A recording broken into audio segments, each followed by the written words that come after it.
السلام عليكم ورحمة الله وبركاته.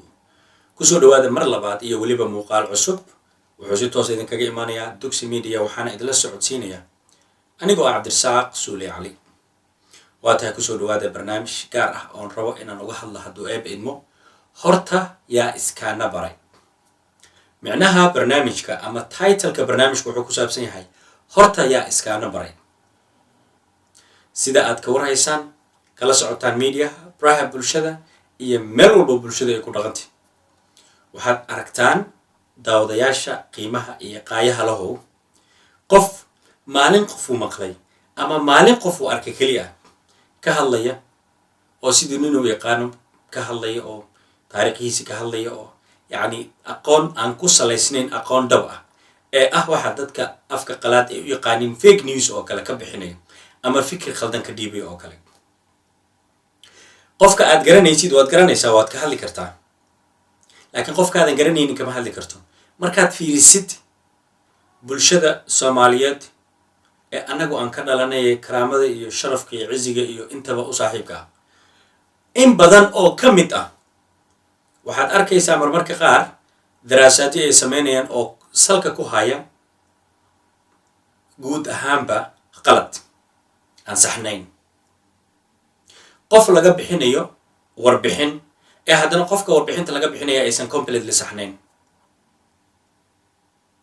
marmarka qaar qofku qof uu ku yaqaano wanaag dabcan wuxuu rabaa qofkan inuu waji wanaagsan naga tuso oo dabcan wanaagiisa nooga hadlo.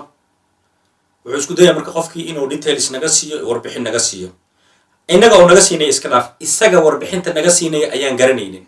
waa meesha aan ka keenay horta yaa iskaan baray xageed ugu taqaanaa kumaan anigu ah kumaas adigu tahay yaa iskaana baray. 8 qodob oo marka halka soo socota qofka aad ugu yaraan 8 qodob aad ka taqaanid waa basic waa intii ugu muhiimsanayd ama 6 kamida 5 kamida qofka ka taqaanid details waa ka bixin kartaa. igula soo dhawo marka aan 8 qodob ku sheegay haduu ay beedmo. ciwaanka barnaamijka waa horta yaa iskaan baray. qodobaduna waa sidan. waa marka koowaad qofka ka hadlaysid waa inaad warbixin buuxda ka haysaa. marka xiga halka uu ka soo jeedo qofku waa inaad og tahay. qodobka labaad ka saddexaad shaqadiisa waa inaad taqaanaa. shaqadiisa iyo wax ay tahay waa inaad taqaanaa. ka afraad taariikh nololeedkiisa qofka waa inaad garan kartaa oo aad sal iyo baar u taqaanaa. ka shanaad halka uu ku dhashay kuna barbaaray waa inaad og tahay oo taqaanaa oo aad ama kula soo barbaartay ama aad kula dhalatay ama aad qof halkaas intaas aan hadda ku sheegayo kula soo qaatay aad kaga hayso ood ka xogisa yani aad xog kaga qaadatay arrin qofkaasi ku saabsan warbixin guud. qodobka lixaad heerkiisa waxbarasho iyo halka uu ku soo bartay hadday tahay hal meel iyo hadday tahay meelo kala gedisan waa inaad aqoon u leedahay. qodobka toddobaad waa qayb kamid ah dabeecadaha uu qofku leeyahay inaad adigu taqaanid oo markaas ama aad jadiin wadaagteen ama aad jid isla marteen ama aad waxbarasho iyo muxuu isla soo qaadateen ama aad shaqaalo wada ahaydeen oo hal makaan ama hal meel aad ka wada shaqaynayseen. qodobka 8aad qofka aad rabtid inaad ka hadashid sidoo kale waa inaad og tahay la mucaamalka oo qofkaasi bulshada la mucaamilo dabeecadaha ku salaysan iyo aragtida bulshadu ay ka haysato waa inaad taqaanaa. 8daas qodob ee aan kor ku soo xusoon hadda idin akhrinaya markaad ugu yaraato 6 kamid ah ama 8daas waa inaad qofka ka taqaanaa. waliba waxaa dhiman qaar kaloo badan oo dabcan jira laakiin intii ugu muhiimsanayd baan soo qaatay. marka intaas qofkaad ka taqaano waad ka hadli kartaa laakiin intaas qofkaadan ka garanaynin bataatanba kama hadli kartid. oo yaa ku baray xageed ku baratay yaa iskiin baray. haddaad tahay qofka intaas oo dabeecadood ama intaas oo xaaladood aanan mid kamida aqoonin yaa adiga kaa baray maba kaa hadli kareen seen kaaga hadlaan. haddaad tahay wariyey sideedoo kale kaama hadli karo because intaasoo macluumaada kaama haysto. haddaad tahay fanaan kaama hadli karo sababtoo intaanu macluumaada kaama haysto haddaad siyaasi tahay muxuu ahay hadda soo socda ama mid hadda siyaasadda ku jira aad tahay kaama hadli karo kumana falanqayn karo maxaa yeelay intaana qodobba kaama haayo haddaad sheikh ka mida culimmadeena runtii karaamadale aad ka mid tahay kaama hadli kara haddaanan haysan intaana qodob mid ka mid ah maxaan ka sheegaa maxaanse u sheegaa yaan ka hadlaa yaana u sheegaa ninkii wuxuu yidhi maxay ku nugtaa buu yidhi maxayse ka nugtaa buu yidhi ya aqoonta intaan oo qodob ninka aanan ka haysan ama qofka dumarka ahi aanan ka haysanin saan inta public baraha inta u imaado aan uga falanqoodaa ee aan ama dadka ammaantiisa iyo wanaaggiisa iyo wax aanan markaas aqoon u lahayn aan dadka u gudbiyaa oon bini aadanka ugu ajaraa oon ugu qaldaa ama mid aan intaba ku wanaagsanayn oo runtii aanan ku salayn karin yacni aanan aqoonin wanaaggiisa aan idhaahdo raalli ahaada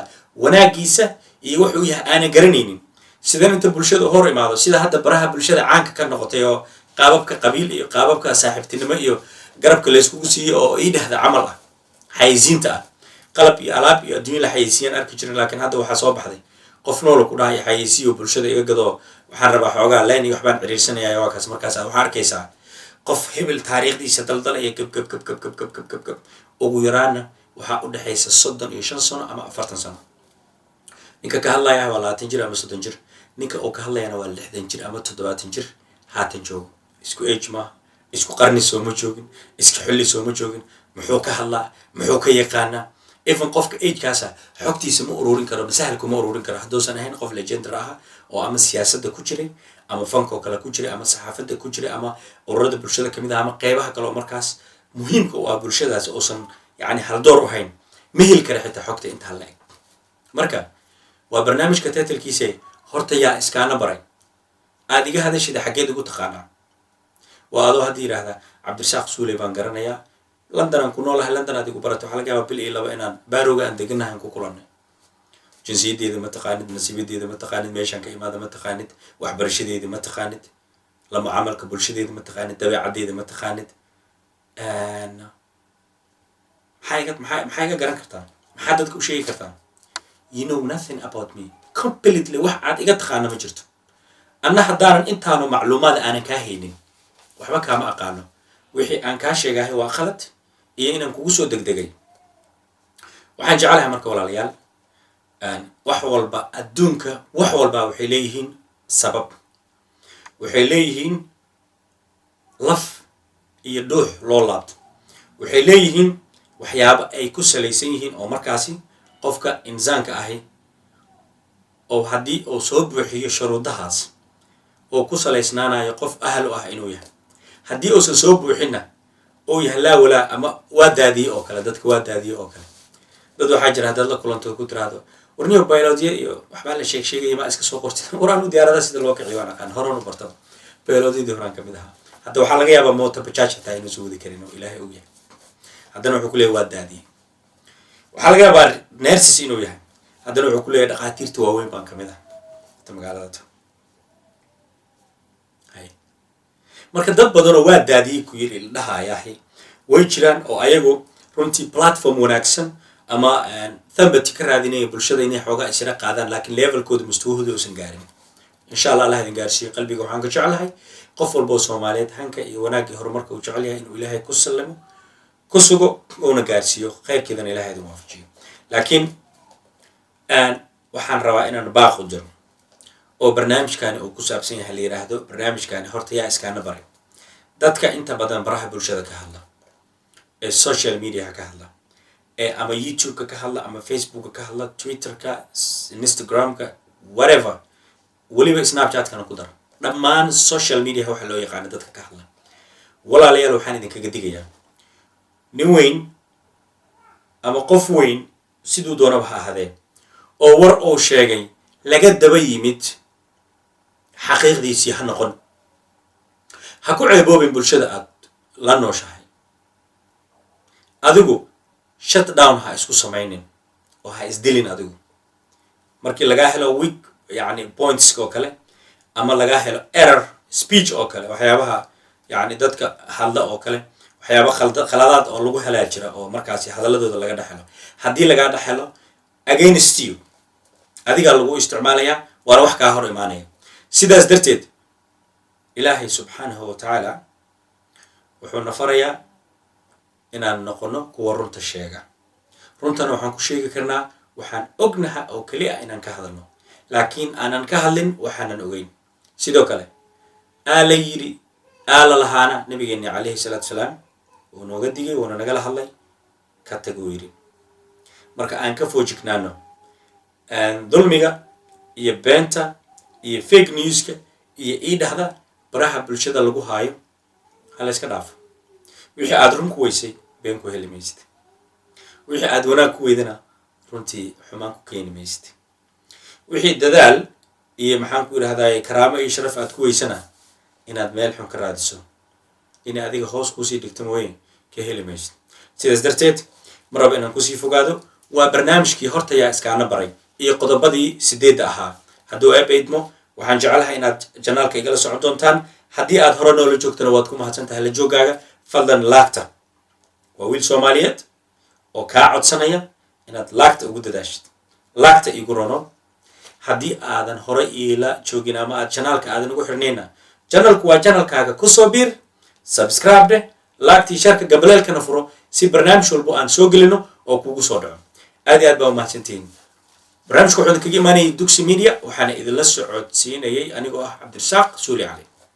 inta barnaamijkan midkiisa xiga dib ugu kulmayno aniga iyo asxaabta oo isku wada duubani, waxaanu idinkaga tagnay sidaas iyo nabadgelyo. wassalaamu calaykum waraxmatullaahi wabarakaatu.